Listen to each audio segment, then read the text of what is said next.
Hello, so this is the recipe for the pea and chili. So, first things, 260 grams of peas. They are defrosted, they are not cooked. Quite important to keep raw peas, otherwise the whole mixture goes a bit of a mush. So I've got some garlic and some onion here. I'm just going to very chop them, very small, because the one thing you don't want is a large chunk of garlic or onion, because they're not going to be cooked.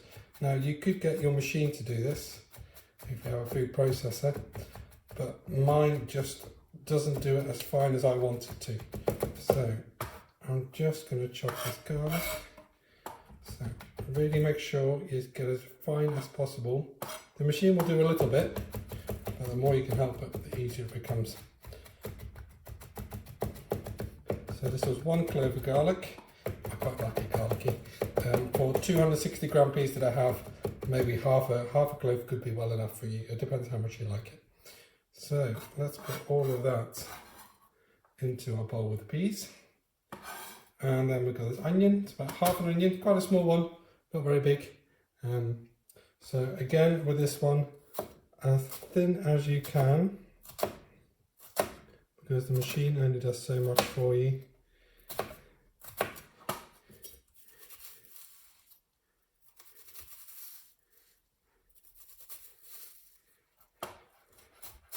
There we go. So a very small dice.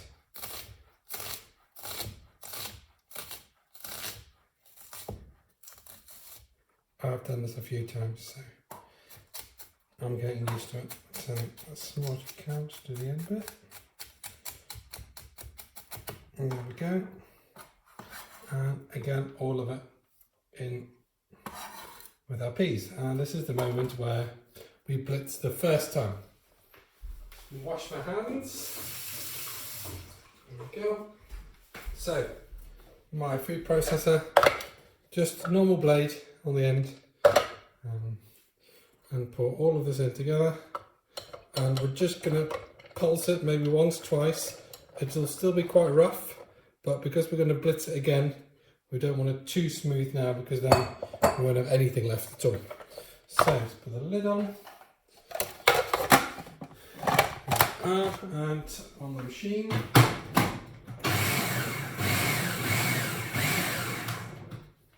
That'll do for now. Just to bring it together, just scrape off the sides. Could have done this a little bit more, but we'll do that in a moment. So now with this, we do need to add some yogurt. So for 260 grams of peas, as the recipe, 50 ml. So I'm going to do this by eye. I know 50 ml is about 3 tablespoons. This is an optional one. If you don't put it in, it won't be as creamy, but it doesn't take away from any from the flavour. So you're fine to leave it out. Your choice. Right, there you go.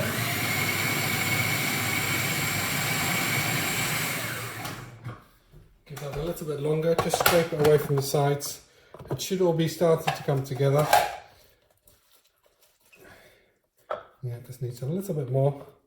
There we are. Put it back on.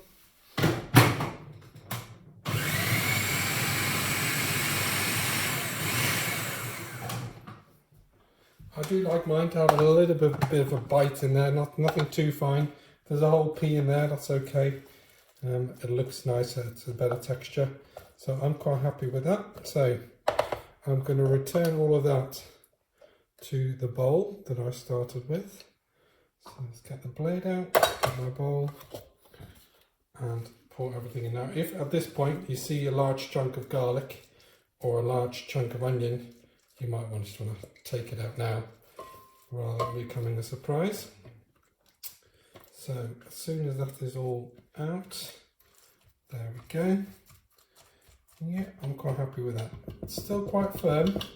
You can always add a little bit more yogurt if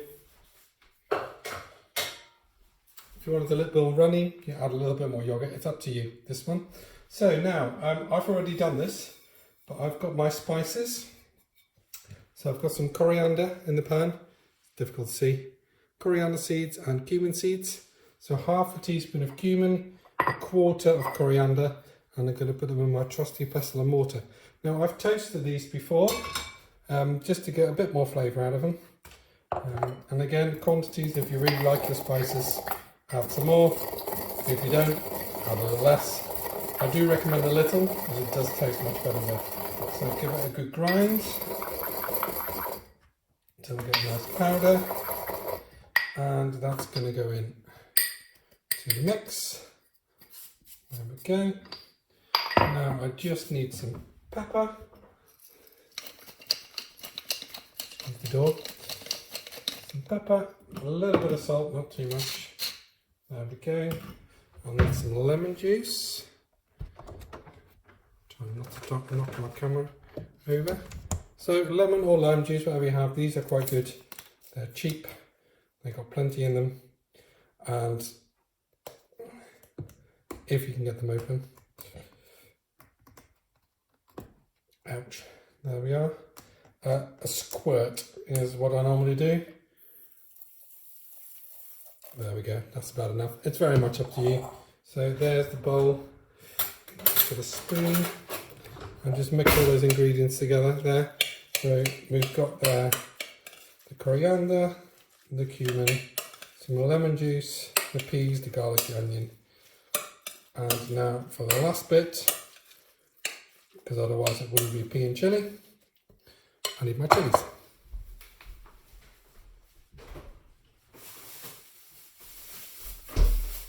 Now, I actually keep some chilies in the freezer. These are frozen, and then you can, without having to chop, you can just grate them, he says.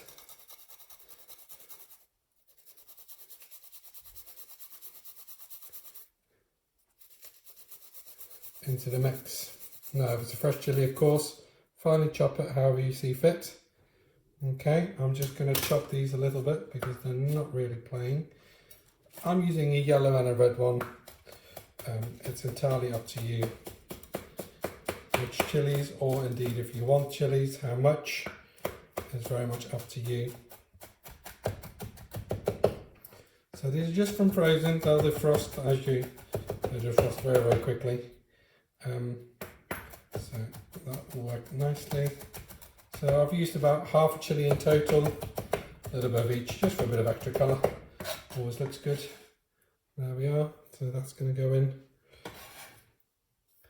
Now give that a good mix. Try and get all that chilli spread out, otherwise someone's going to get a mouthful.